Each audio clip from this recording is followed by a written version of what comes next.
Chama cha Mapinduzi CCM Seif Hassan amesema kila Mtanzania anatakiwa kutambua umuhimu wa kupiga kura na si kuziuza kura zao. Sheila Mkumba ameandaa taarifa ifuatayo.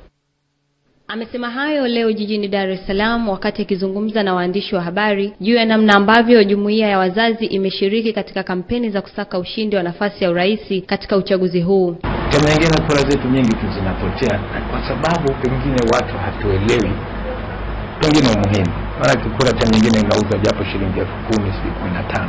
Ule umuhimu wa kura mtu aliyo. Kwa hiyo tutapiga makelele sana ili watu waelewe umuhimu, importance ya kura yako moja. Kura yako muhimu mno. Lazima utafute njia ya kwenda kupiga kura.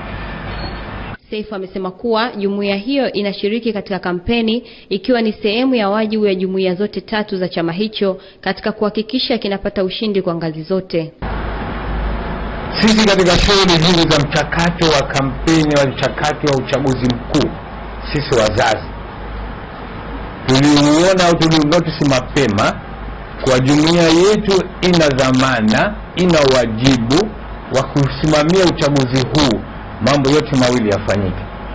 Ushindi wa Chama cha Mapinduzi upatikane, lakini na ile amani ya nchi hii ipatikane.